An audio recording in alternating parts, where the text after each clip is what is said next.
देखिए, अब हम लोगों को निविड संकुलित संरचनाएं पढ़ना है। Closed packed structure. अब यहाँ पे हम जो जानते हैं कि कोई भी पदार्थ हो, चाहे ठोस हो, चाहे द्रव हो, चाहे गैस हो, हम ठोस पढ़ रहे हैं स्पेशल यहाँ पे। तो ठोस भी छोटे छोटे कणों से मिलकर बना होता है। वह कण हमारे आयन्स हो सकते हैं, परमाणु हो सकते हैं, या आयन्स हो सकते हैं, परमाणु हो सकते हैं, अणु हो सकते हैं, जबकि हम पढ़े हुए हैं। तो ठीक इसी बेस पर ना हम ठोस की निविड संकुलित संरचना मतलब कितना क्लोज पैकिंग होती है, कितने पास पास पार्टिकल्स होते हैं, इसके बारे में हमको पढ़ना है। तो हम ठोस के उस अवयवी कणों को हम गोला मानेंगे, इसलिए कि गोला ही एक ऐसा स्ट्रक्चर होता है जो सबसे कम स्थान घेरता है। तो हम ठोस के कणों को एक गोला मान करके वहाँ पे हम पढ़ने जा रहे हैं। लेकिन किसी ठोस क्रिस्टल के अवयवी कणों के संकुलन को स्पष्ट करने के लिए अवयवी कणों को समान आकार के कठोर गोले मान लेते हैं। इन गोलों को इस प्रकार से व्यवस्थित करते हैं कि उपलब्ध निश्चित स्थान में एक दूसरे को स्पर्श करते हुए अधिकतम गोले समा जाएं। कहने का मतलब ये हुआ है कि इतना मतलब पास पास करते हैं कि अगर कोई निश्चित फिक्स स्थान है उसमें ज़्यादा से ज़्यादा हमारे गोले क्या हो जाएं, एडजस्ट हो जाएं, जिससे कि अधिकतम घनत्व का क्रिस्टल प्राप्त हो। जितना ही पास पास पार्टिकल्स होंगे उतना ही उसकी डेंसिटी क्या होगी, ज़्यादा होगी। इस प्रकार के संकुलन को ही क्या कहते हैं, निविड या संवृत संकुलन कहते हैं। तो निविड संवृत हिंदी वर्ड है, तो थोड़ा सा ध्यान देंगे, इंग्लिश से क्लियर हो जाएगा। क्लोज पैक्ड स्ट्रक्चर, बिल्कुल पास पास, जितनी अधिक संभावना है उतना पास हमारे कठोर गोले होंगे।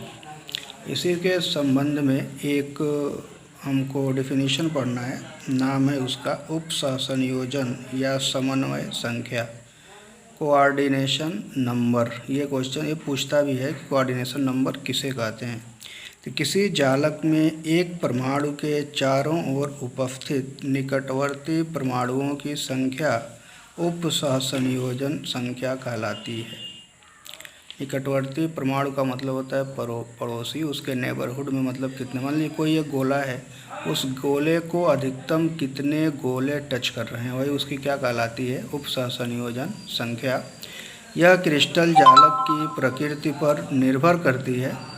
अतः सरल घनी, काय केंद्रित घन तथा फलक केंद्रित घन में उपसंयोजन संख्या का मान क्रमशः 6, 8 तथा 12 है। कहने का मतलब सरल घनीय स्ट्रक्चर में एक गोले को अधिकतम 6 गोले स्पर्श करते हैं, काय केंद्रित में अधिकतम 8 गोले एक गोले को स्पर्श करते हैं, और एफसीसी में अधिकतम एक गोले को अधिकतम 12 गोले स्पर्श करते हैं। जितने गोले स्पर्श करेंगे वही उसकी क्या होगी, उपसंयोजन संख्या। तो ये डिफिनीशन आपको बिल्कुल तैयार होना चाहिए, याद कर लीजिए। अब आगे बढ़ते हैं, एक और हेडिंग, कुछ प्रमुख बीमीय निविड संकुलन को निम्न प्रकार से स्पष्ट कर सकते हैं। तो सबसे पहले हमारे सिलेबस में जितने भी सॉलिड्स होते हैं वह 3 डायमेंशनल स्ट्रक्चर में ही पाए जाते हैं, लेकिन 3 डायमेंशन को समझने के लिए हम 1 बाय 1 करके पहले ये 1 डायमेंशनल, फिर 2 डायमेंशनल, और उसी के बेस पर हम 3 डायमेंशनल को समझेंगे। पहले एक बीमीय निविड संकुलन, फिर 2 बीमीय निविड संकुलन, उसके बाद 3 बीमीय निविड संकुलन। तो सबसे पहला हमारा हेडिंग है एक बीमीय निविड संकुलन, 1 डायमेंशनल क्लोज पैकिंग। जब कणों को प्रदर्शित करने वाले गोले एक पंक्ति में एक दूसरे को स्पर्श करते हुए व्यवस्थित किए जाते हैं तब यह एक बीमीय निविड संकुलन कहलाता है। सिर्फ एक है, सबका सेंटर जो होगा ना, ये सबका एकदम एक लाइन में होगा, ये सेंटर सबका, ये पॉइंट एक लाइन में, मतलब कोई एक एक्सिस, या तो एक्स हो या वाई हो या जेड, कोई एक एक्सिस है। तो ये हमारा देखिए, ये गोले सिर्फ अगर एक ही लाइन में है तो इसी को क्या बोलेंगे, एक बीमीय निविड संकुलन। कोई एक गोला चूज करें, अगर इसको हम चूज करते हैं, इस गोले को, सपोज दैट हम इस गोले को अगर चूज कर लें, अब देखें इसको कितने गोले टच कर रहे हैं, एक ये वाला और एक ये वाला, कितने, 2। तो कोई एक गोला अगर एक बीमीय में आप हम मतलब कि चूज करेंगे तो उस गोले को अधिकतम कितने गोले टच कर रहे हैं? 2। इसलिए उसकी उपसतह संयोजन संख्या या कोऑर्डिनेशन नंबर कितना होगा? 2। समझ में आ गया होगा कोऑर्डिनेशन नंबर। मतलब कोई एक गोला चूज करो, उस गोलों को जितने गोले टच कर रहे हैं, अधिकतम कितने? 2। 2 के बीच में है ये, तो इसलिए इसका कोऑर्डिनेशन नंबर कितना होगा? 2। अब द्विविमीय निविड़ संकुलन 2 डायमेंशनल, यह 2 प्रकार से हो सकता है। एक होता है द्विविमीय वर्ग निविड़ संकुलन। नाम कैसे? मतलब ज़्यादा मतलब इसमें ज़्यादा हम इसको ज़्यादा मतलब कि लैंग्वेज इसका नहीं लिखवा रहे हैं, समझिएगा थोड़ा सा ध्यान से। मान लीजिए एक विमीय निविड़ संकुलन है, सिर्फ हम एक इस लाइन को मानते हैं, एक लाइन को, ये वाला।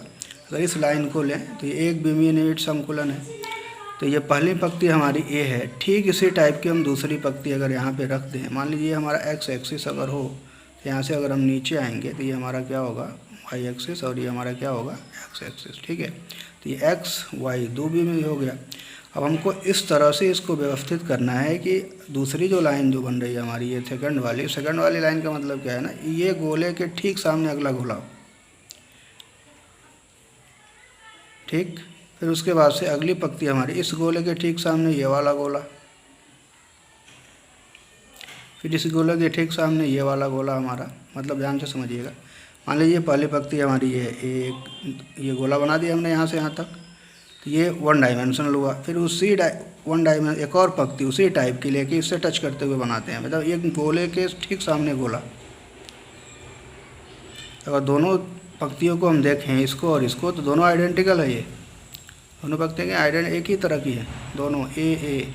अगला देखेंगे फिर उसी टाइप का ये बी, इसलिए इसको क्या बोलते हैं? ए टाइप या द्विविमीय वर्ग निविड़ संकुलन। वर्ग निविड़ क्यों कहते हैं? अब किसी एक को हम चूज करने जा रहे हैं। मान लिया हमने चूज किया इसी को,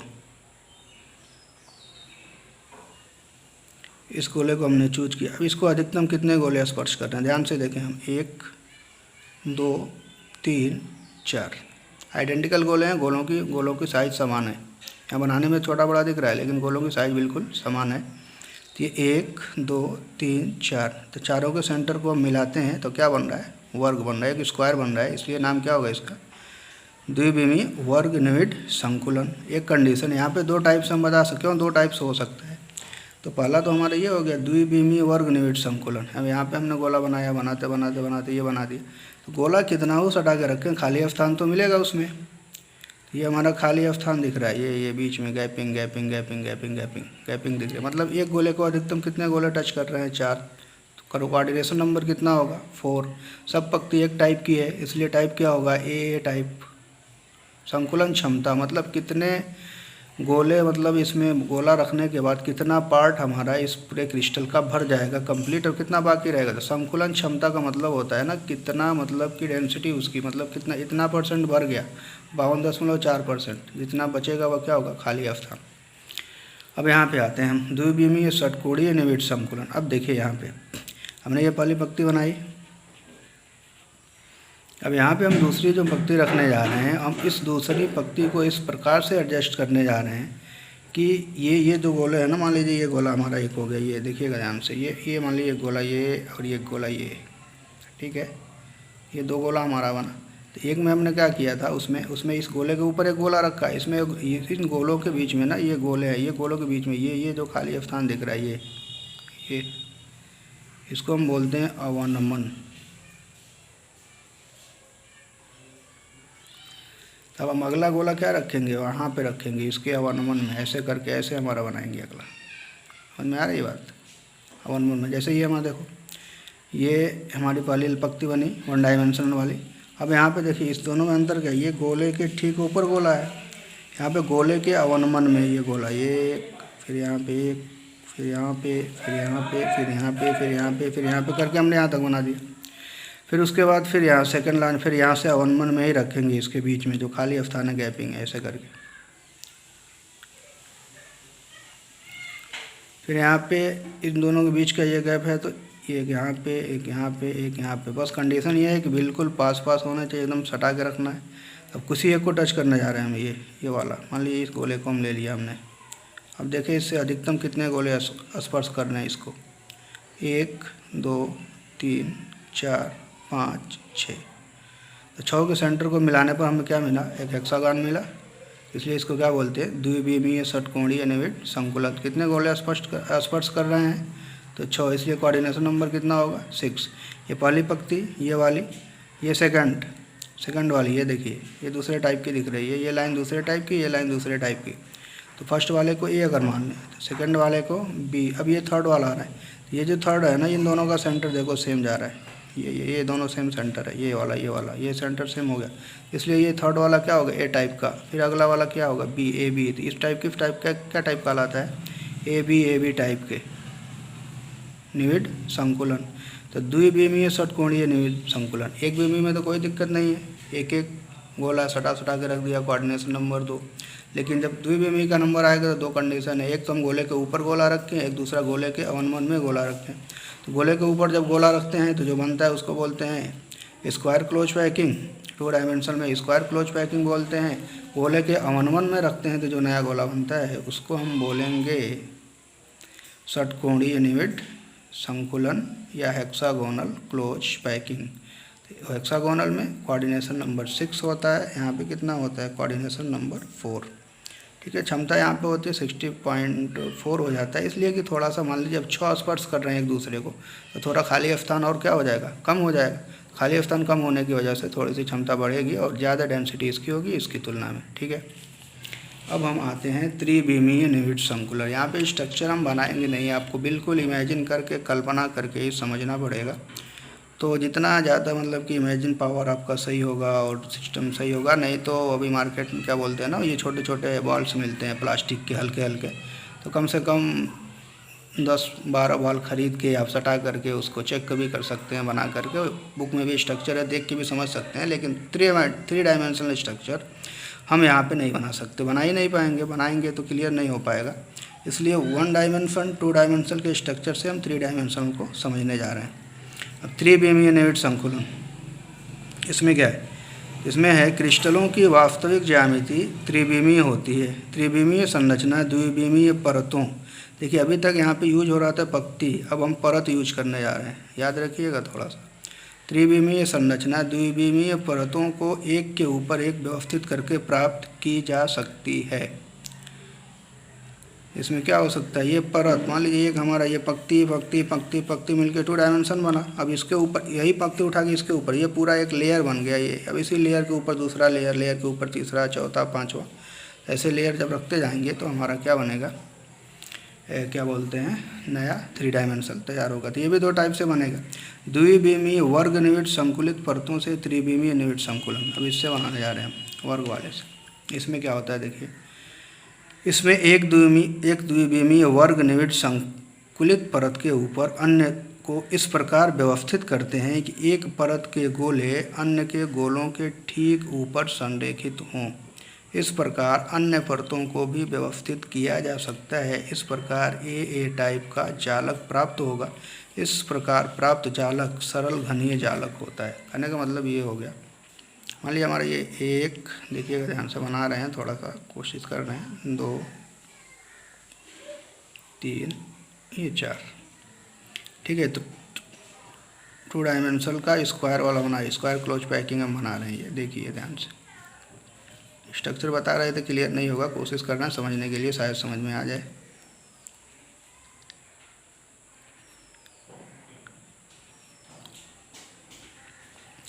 ये बना हमारा 3 हो गया, एक और बना लेते हैं।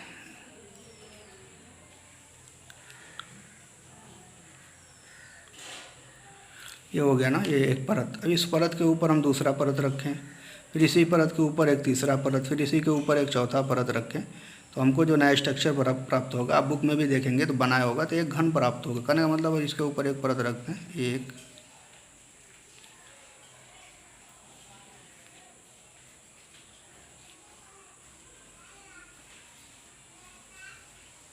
अभी देखिए बना रहे हैं, थोड़ा सा कोशिश कर रहे हैं, देख रहे हैं क्या हो रहा है। आप भी देख के बुक से बना लीजिएगा स्ट्रक्चर, यहाँ पे क्लियर नहीं होगा तो।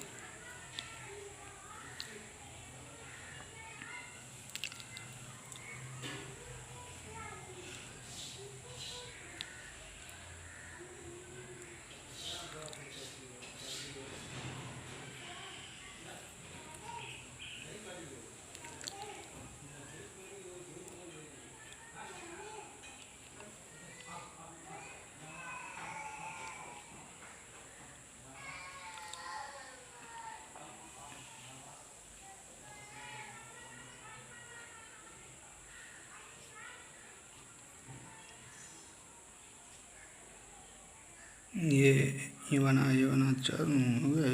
यहाँ से 1 2 3 4, 1 2 3 और यहीं से बनेगा ना 4, ऐसे करके। ये नहीं होगा, ठीक है। फिर यहाँ से ऐसे बनाएंगे। ये समझ में नहीं आ रहा है, क्लियर नहीं हो पा रहा है, देखते हैं। फिर एक और हमारा ये, इसी को पूरा कर लीजिएगा, समझ में आ जाएगा अभी धीरे धीरे करके। ये 1 2 हमारा 3 हो गया, ये 4 हो गया। फिर यहाँ से कितना हुआ, 1 2 3 ही बनाना, 1 2 3 और ये हमारा 4।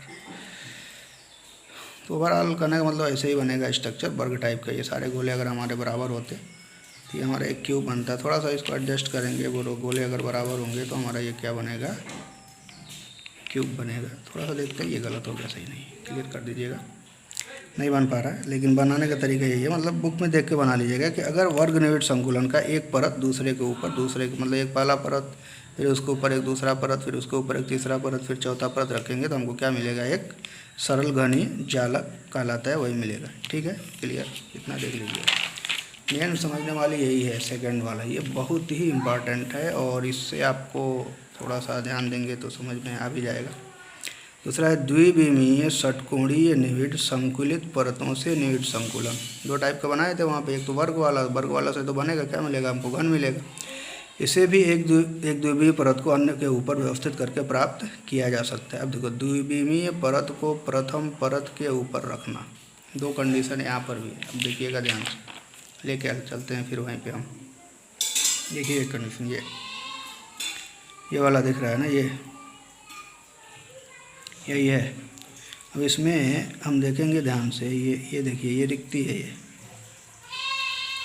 खाली स्थान, यही दिख रहा है ना, ये खाली स्थान, ये ट्राइगोनल एक त्रिभुज के टाइप का खाली स्थान ऐसे दिख रहा है।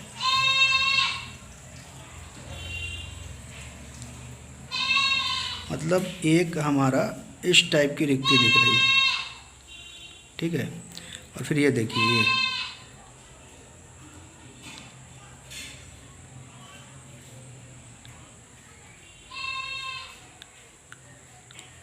एक इस टाइप की रिक्ति दिख रही है, ट्राइगोनल, एक इस टाइप का और एक इस टाइप का। हमारे पास दो कंडीशन है, इसमें गोले के ऊपर गोला नहीं, वहीं रखना है रिक्ति पर। तो एक भले इस रिक्ति के ऊपर परत को इस प्रकार व्यवस्थित करें कि सारे मतलब कि जो हमारे अवनमन होना इस रिक्ति के ऊपर पड़े, एक कंडीशन ये होगा। तो देखते हैं थोड़ा सा,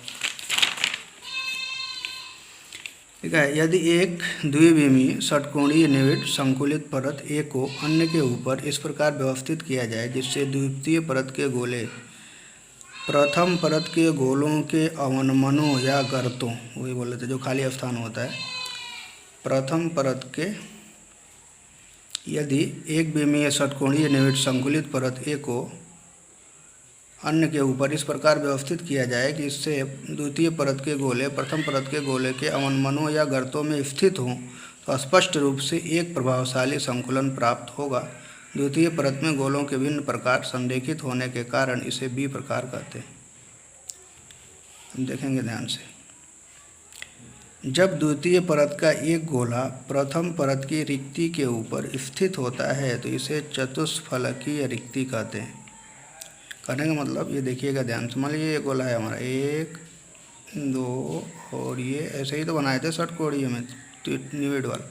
अब इसके ऊपर हमने ये गोला रख दिया, इसके ऊपर ये वाला गोला, तो 3 गोले तो नीचे हो गए, तो उसमें बीच में खाली स्थान ऊपर से रखने के बाद ना, ये बीच से तो अंदर से ऐसे उल्टा करके अगर देखेंगे हम, उल्टा करके हमको दिखाई देगा तो एक चतुष्फलकीय रिक्ति बनेगी। क्या बनेगी, स्थित होता है, इसे क्या कहते हैं, चतुष्फलकीय रिक्ति कहते हैं। मतलब कि 3 गोले के ऊपर जो खाली स्थान है उसके ऊपर जब हम एक गोला रखेंगे तो हमको कौन सी रिक्ति प्राप्त होगी, चतुष्फलकीय रिक्ति। क्योंकि जब इन 4 गोलों के केंद्रों को मिलाया जाता है तब क्या बनता है, चतुष्फलक।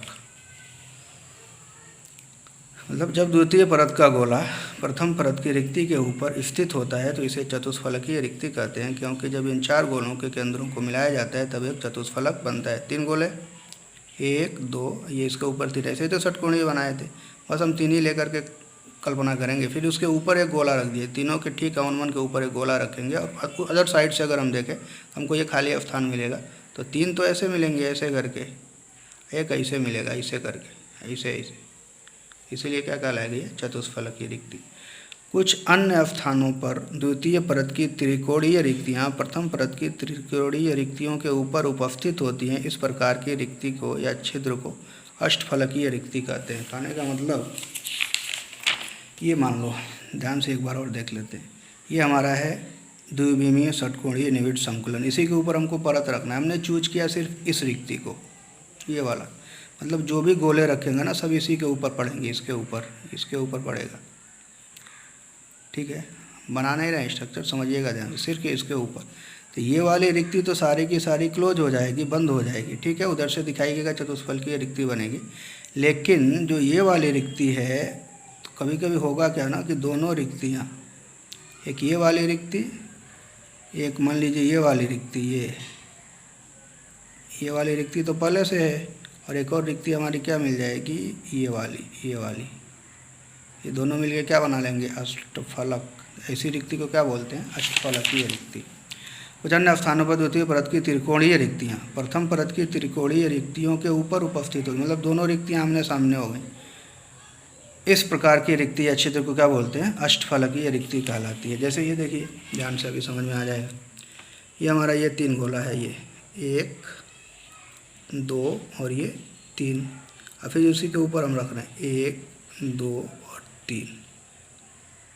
तो एक रिक्ति ऐसे थी, ऐसे करके मान लीजिए ये वाली, ये रिक्ति एक थी खाली हमारी, और एक रिक्ति ऊपर से रखा तो ऐसे आ गई। ये क्या बना, जैसे ये हमारा दिख रहा है ना, ये एक रिक्ति हमने एक ही को टच किया था, इस वाले को उधर से, इस वाले रिक्ति इसके ऊपर रखी हमने, तो कंडीशन क्या होगा ना, कई जगह होगा क्या कि ये वाली रिक्ति ढकी नहीं, ऊपर का एक लेवर है तो उसमें भी तो रिक्ति है, तो वो दोनों रिक्ति आमने सामने पड़ी। तो एक इस तरह से और एक इस तरह से जो रिक्ति बनेगी उसको क्या बोलेंगे, अष्टफलकीय रिक्ति। सीधा मतलब ये समझिए कि 3 गोले के ऊपर एक गोला रखेंगे तो चतुष्फलकीय रिक्ति, 3 के ऊपर फिर 3 रखेंगे तो क्या बनेगा, अष्टफलकीय रिक्ति। अतः स्पष्ट है कि द्वितीय परत को स्थापित करने पर 2 प्रकार की रिक्तिकाएँ टी और ओ उत्पन्न होती है। टी का मतलब चतुष्फलकीय रिक्ति, ओ का मतलब अष्टफलकीय रिक्ति। इन दोनों प्रकार की रिक्तियों की संख्या निविड़ संकलित गोलों की संख्या पर निर्भर करती है। यहाँ से क्वेश्चन बनेगा, ध्यान दीजिएगा। इन दोनों प्रकार की रिक्तियों की संख्या निविड़ संकुलित गोलों की संख्या पर निर्भर करती है। यदि निविड़ संकुलित गोलों की संख्या n हो, संख्या उनकी n हो, तो अष्टफलकीय रिक्तियों की संख्या भी क्या होगी, n। अगर ये 4 है तो ये भी 4, तथा चतुष्फलकीय रिक्तियों की संख्या कितना होगी, 2n। संकुलित गोलों की संख्या n, अगर ये 4 है तो अष्टफलकीय रिक्तियों की संख्या कितनी होगी, 4। चतुष्फलकीय रिक्तियों की संख्या कितनी हो जाएगी, 8। दूसरा कंडीशन है। अब देखिए 2 परत तो हमने बना लिया, अब तृतीय परत को द्वितीय परत पर रखना, मतलब पहले परत के ऊपर हमने दूसरा परत रखा तो 2 प्रकार की रिक्ति मिली, एक मिली चतुष्फलकीय रिक्ति और एक मिली अष्टफलकीय रिक्ति। अब यहीं से हमारा ओरिजिनल तीसरा परत रख के हम 3 डायमेंशन स्ट्रक्चर बनाने जा रहे हैं। इसमें 2 टाइप का स्ट्रक्चर बनता है, ध्यान रखिएगा। 2 प्रकार की रिक्ति हमको प्राप्त हो चुकी है, एक चतुष्फलकीय और एक अष्टफलकीय। तो पहला है षटकोणीय निविड़ संकुलन। इस प्रकार की संरचना षटकोणीय जालक व्यवस्था में प्राप्त होती है। इस व्यवस्था में तीसरी परत को गोलों को दूसरी परत के उन छिद्रों पर व्यवस्थित करते हैं जिससे कि तीसरी परत का प्रत्येक गोला प्रथम परत के प्रत्येक गोले पर पड़े। ऐसी अवस्था में प्रथम तथा तीसरी परत बिल्कुल समरूप होती है। गोलों के निविड़ संकुलन की इस व्यवस्था को ABAB व्यवस्था भी कहते हैं। इसकी संकुलन क्षमता 74% होती है। यह संरचना मैग्नीशियम, जिंक, बेरिलियम, मैग्नीज आदि में पाई जाती है। ये पहला, ये हमारा HCP हेक्सागोनल क्लोज पैकिंग। कहने का मतलब सीधा सीधा है कि कहाँ रखना है हमको। तो 2 रिक्ति मिली ना, तो एक बार गोले को रख दो अष्टफलकीय पर, एक बार रख दो चतुष्फलकीय पर। तो चतुष्फलकीय पर जब रखते हैं तो हमको ये मिलता है ABAB टाइप, पहला परत दूसरा परत अलग, फिर तीसरा सेम, फिर चौथा सेम, चौथा, मतलब ABAB टाइप। ABAB टाइप का अगर स्ट्रक्चर प्राप्त होगा तो उसको क्या बोलेंगे, HCP। किस रिक्ति पर रख के हमने बनाया है, चतुष्फलकीय रिक्ति के ऊपर। दूसरा है फलक केंद्रित घन संकुलन या घनीय निविड़ संकुलन, CCP। यह संरचना भी षटकोणीय जालक व्यवस्था से प्राप्त होती है। इसे तीसरी परत C को दूसरी परत B के ऊपर इस प्रकार व्यवस्थित करते हैं कि तीसरी परत के गोले अष्टफलकीय रिक्तियों में समावेशित हों। तो घनीय निविड़ संकुलन प्राप्त होता है। संकुलन की यह व्यवस्था ABC प्रकार का संकुलन कहलाती है। इसकी भी संकुलन क्षमता 74% होती है। यह संरचना copper, silver, platinum, nickel, gold आदि में पाई जाती है। और लास्ट हमारा है अंतः केंद्रित घनीय संकुलन। इस व्यवस्था में पहली परत के गोले स्पर्श नहीं करते हैं। दूसरी परत के सभी गोले पहली परत के सभी रिक्ति स्थानों में समावेशित हो जाते हैं तथा तीसरी परत के गोले पहली परत के गोलों को ठीक ऊपर रहते हैं। इस व्यवस्था में उपसा संयोजन संख्या 8 होती है। संकुलन क्षमता 78%। यह संरचना lithium, sodium, potassium, rubidium, caesium आदि में पाई जाती है। एक इम्पॉर्टेंट चीज़ देख लीजिएगा, पोलोनियम सरल घनीय जालक के रूप में क्रिस्टलीकृत होने वाली एकमात्र धातु है। यहाँ तक तो क्लियर हो गया। थोड़ा सा हम अब एक्सप्लेन कर दे रहे हैं इसको। अभी समझ में हमको पता है कि नहीं आया होगा, लेकिन देखते हैं। ये मान लीजिए हमारा ये गोला है। लास्ट में हम HCP और CCP के बारे में समझाना चाह रहे हैं, इसलिए कि सबसे ज़्यादा हमको यही समझना है। ये मान लीजिए हमारा गोला है, तो हमने इसमें षटकोणीय से दोनों उत्पन्न होता है। षटकोणीय से उत्पन्न होने का मतलब हमारा दूसरा जो लेयर होगा ना, इसमें होगा। इसमें 1 में रखा गया है ऐसे करके, ठीक है। मान लीजिए कि 1 में ये रख दिया हमने, ठीक है। अब इसमें हमको 2 टाइप की रिक्ति दिख रही है ना। एक मान लो ये देखें अगर, तो ये वाली ध्यान से देखना, ये वाली। दूसरी हमारी रिक्ति है ये वाली।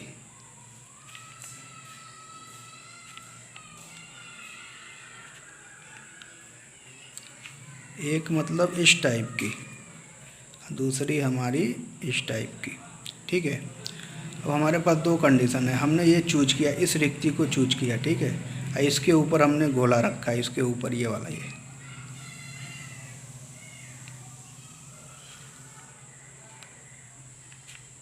ठीक है।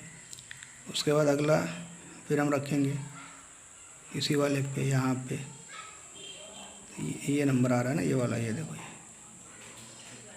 जैसे ही हम यहाँ पे ऐसे गोला रखेंगे तो होगा क्या, एक तो ढकेगा, एक तो 2 गोले हमारे हो गए, मान लीजिए ये,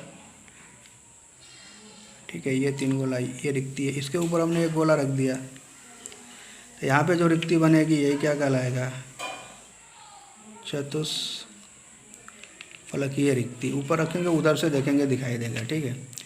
लेकिन होगा ना क्या कभी कभी कि ये मान लीजिए हमारा एक ये हो गया, ये 2 हो गया और ये 3 रिक्ति बनी, ठीक है। फिर अगले स्टेप में क्या होगा कि फिर ये एक बनेगा ऐसे करके, एक ये बनेगा, ऐसे देखते हैं, एक ये और एक ये। इसके ऊपर इधर से बनाएंगे, एक ये और एक ये। तो ये बीच में रिक्ति जो उत्पन्न होगी ये वाली, ये हमारी क्या होगी, अष्टफलकीय रिक्ति उत्पन्न होगी। मतलब 3 ऐसे गोले, और फिर इसी तरह से 3 ऐसे गोला, एक यहाँ से, एक यहाँ से और एक यहाँ से, ठीक है। तो ये जो बीच में रिक्ति उत्पन्न होगी वही क्या होगा, अष्टफलकीय रिक्ति। अब सीधा सैन, एक चतुष्फलकीय, एक अष्टफलकीय, इतना तो क्लियर हो गया। अब एक चीज़ ध्यान रखिएगा, अगर टेट्राहेड्रल वाइड्स को, टी वाले को, अष्टफलकीय रिक्ति को हम क्या करें, अगले परत से अगर ढक दें हम अष्टफलकीय वाले को, क्या बोलते हैं, चतुष्फलकीय वाले को, टेट्राहेड्रल को, तो हमको जो संरचना प्राप्त होगी HCP प्राप्त होगी। और अगर ऑक्टाहेड्रल वाले को ढक दें तो हमको क्या प्राप्त होगा, CCP। दोनों का कोऑर्डिनेशन नंबर सेम होता है 12, ध्यान रखिएगा।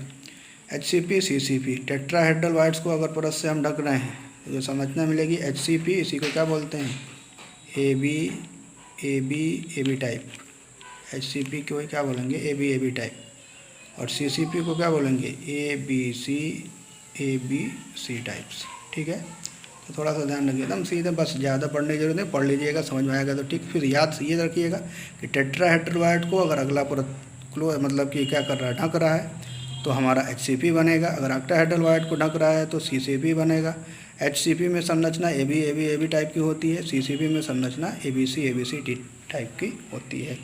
तो ध्यान से देखिएगा, थोड़ा लंबा वीडियो है और समझ में भी अभी 1-2 बार बुक से भी पढ़ लीजिएगा, स्ट्रक्चर वहीं से क्लियर होगा बुक से भी, तो पढ़ लीजिएगा। नहीं समझ में आएगा तो फिर देखते हैं अगली बार नहीं आएगा थोड़ा कमेंट कर दीजिएगा, नहीं आएगा एक बार और बना के दिखा देंगे। वैसे हमको तो नहीं लग रहा है कि यहाँ से क्लियर होगा, इसके लिए तो क्लास में आना ही पड़ेगा। थोड़ा लिख लीजिएगा, अगर समझ में आ जाए तो अच्छी बात है, और कोशिश करेंगे तो समझ में आ जाएगा। समझना मेन मतलब नहीं है, मेन हमको कॉन्सेप्ट समझ में आना चाहिए। और बस ये जो 2-3 पॉइंट लास्ट में बताएं इसको याद रखिएगा तो काम हमारा चल जाएगा। और बहुत ही मतलब इस पर टेंशन लेने की कोई बात नहीं है, बहुत तो टॉपिक है, ठीक ठाक है, समझ में आना चाहिए। लेकिन फिर भी नहीं आ रहा है तभी कोई बात नहीं है। वैसे ध्यान से पढ़िएगा, 1 बार 2 बार 3 बार पूरी गारंटी है समझ में आ जाएगा। Okay bye.